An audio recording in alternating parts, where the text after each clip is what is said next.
In this video, I'll be breaking down exactly how skilled Devin the Dream Haney truly is. You see, Devin Haney is the youngest undisputed lightweight champion in boxing history. Based off this enormous accomplishment and his undefeated record of 30-0 as of the time of me recording this video, you would think he is the best boxer in the sport right now. That simply isn't the case. As great as his accolades portray him to be, many people believe he isn't as good of a boxer as it may seem. So by the end of this video, you'll know exactly how skilled Devin Haney truly is.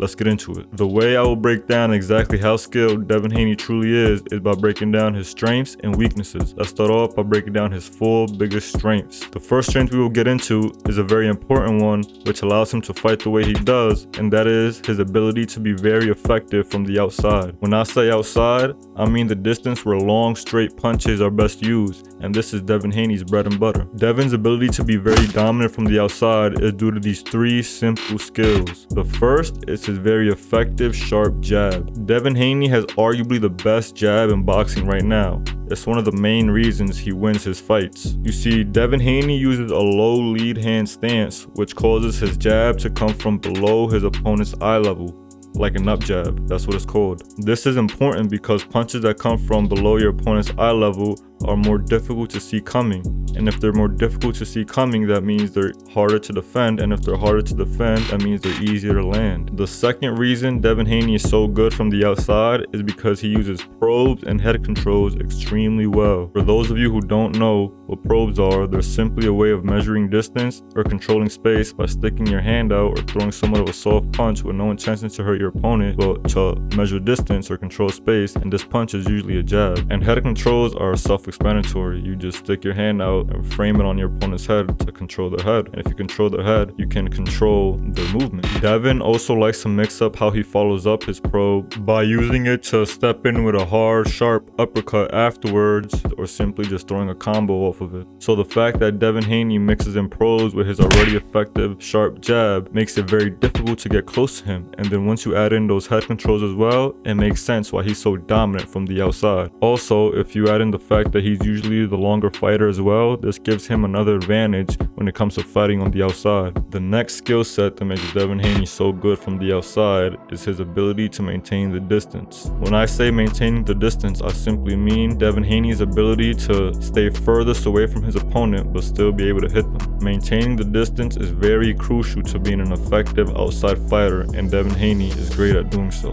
The way Devin Haney is able to maintain the distance so well is through a combination of the 2 skills I just went over, and his ability to constantly stay on the move utilizing great footwork, and also his ability to utilize feints, because once he mixes in those feints along with all the other stuff that he does, now he's occupying more brain power, which makes his opponents hesitate a lot more, which give him more time to move or, set up other shots and maintain his distance. So these 3 skill sets are the main reasons why Devin Haney is so effective from the outside, but the next strength we're about to break down also helps him be effective from the outside. The second strength of Devin Haney we're about to break down is his phenomenal use of head movement. Devin Haney utilizes all the angles and slots of head movement, but he uses this one particular form of head movement above all the rest. His favorite way of using head movement is by dipping down towards the inside by bending at the waist and bringing his head towards his back foot. That's pretty typical of all Philly shell users, as Devin Haney is one of those. I personally believe this is the form of head movement he likes to use the most because of the options it allows him to proceed with after performing it. You see, after Devin Haney dips down, he has a couple options on how to proceed next.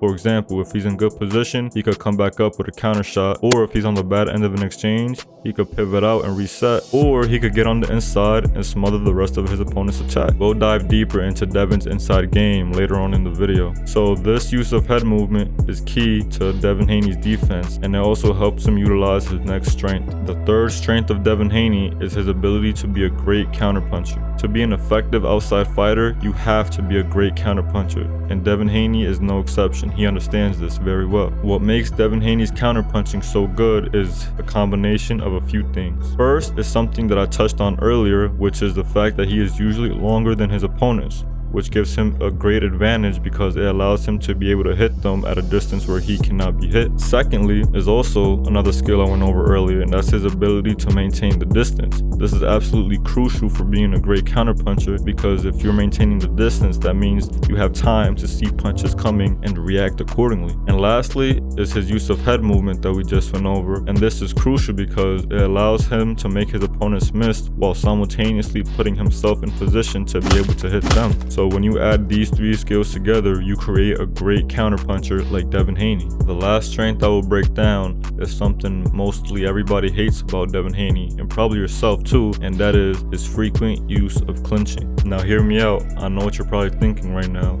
How the fuck is clinching a strength? That shit ruins the entertainment factor, what the fuck? Well listen motherfucker, even though clinching is boring and ruins the entertainment factor, it is very smart to clinch in certain situations. For example, when you clinch, you force a reset, which gives you a better chance at winning the next exchange compared to if you were just on the end of a bad exchange that left you in a position where you were forced to clinch. Another great reason to clinch is it buys you time to catch a breather, especially if you're tired, or it buys you time to recover if you were just hurt or stunned by a big shot. The last advantage clinching gives you is it ruins your opponent's momentum, especially if you're a fighter like Devin Haney who likes to stay on the outside. What I mean by this is, let's say for example, you're fighting somebody who only could fight on the inside and you could only fight on the outside. They need to get on the inside against you and work if they have any chance of winning, because you're just way better than them on the outside. So it's already extremely difficult for them to get on the inside against you because you're so good at keeping them at bay from the outside. So if they get on the inside and you clinch them, you basically just made all that hard work they just did go to waste, because you stopped any attack they were just about to hit you with, and if the referee breaks y'all up, then you have now forced the fight to start where you want it to be at, which is the outside. So clinching is an extremely smart tactic that Devin Haney uses, but the casual fans won't understand that. Now those four main skill sets I just broke down are Devin Haney's greatest strengths. Now it's time to get on his two biggest weaknesses. Before we continue with that, if you're enjoying this video so far, help me out by hitting that like button to show the algorithm this is a video worth promoting.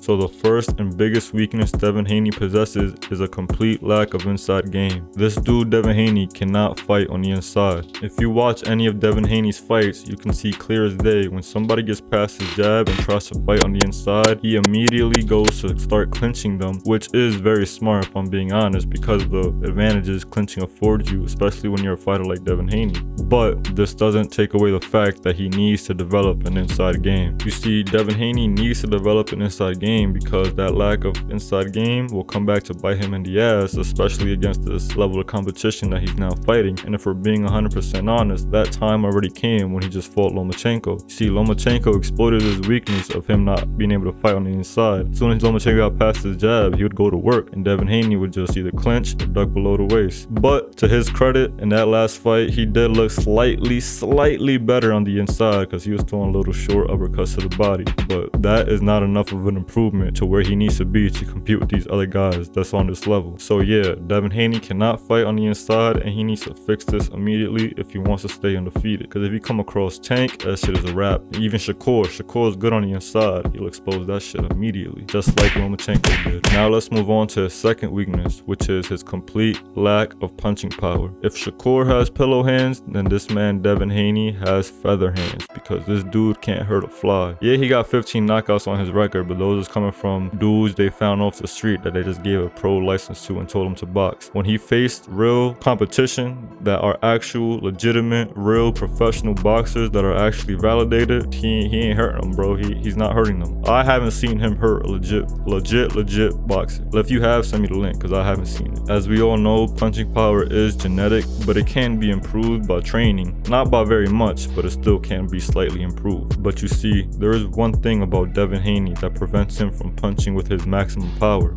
And that one thing comes from his punching technique. You see, if you watch Devin Haney's previous fights, his punching technique, specifically when he throws a backhand straight, a straight cross, That shit was not good at all. When Devin Haney would throw his straight cross, he would lift his back foot off the ground, which ruins the kinetic chain of power that comes from the foot all the way up to the knuckles at the point of impact, and that's where punching power comes from. This lifting of the leg would also put him in a bad position because he is now off balance and is able to be countered a lot easier. So now that we went over his 4 biggest strengths and 2 biggest weaknesses, it is now time for me to give Devin Haney a rating between 1 and 5 stars. I think Devin Haney is a very good, young, tough, great fighter that has made history at a very young age. He still has a lot of room to improve and a lot of experience to obtain, and to his credit, he is one of the very few fighters who take on the toughest of challenges. So I applaud you for that, Devin. With that being said, if I had to give Devin Haney a rating between 1 and 5 stars, I would give Devin Haney a 3.5 star rating. Let me know in the comments what rating you would give Devin Haney. Let me know if I'm bugging with the 3.5. The reason I give Devin Haney 3.5 star rating is for 2 simple reasons. First and biggest is that complete lack of inside game. That is very important at this level of boxing. You can't get away with that. The judges saved his ass last fight because that's really what caused him to lose that fight, because Lomachenko, once he got on the inside, once he would hit him with that straight left, he'd tee off with those combos he had. So there you go. That's where that lack of skill in that area came to bite him in the ass. But like I said, those judges saved his ass. So from 5 stars, that takes away 1 whole star in my book, which would put him at a 4-star rating. And the next thing that made me give him a 3.5 was that complete lack of punching power. You know, that shit, you need power to be the complete package. You cannot be the complete package if you can't knock motherfuckers out. So that lack of punching power is a 1/2 star in my book. So that takes him from a 4 to a 3.5. Another thing too that I took into consideration with this rating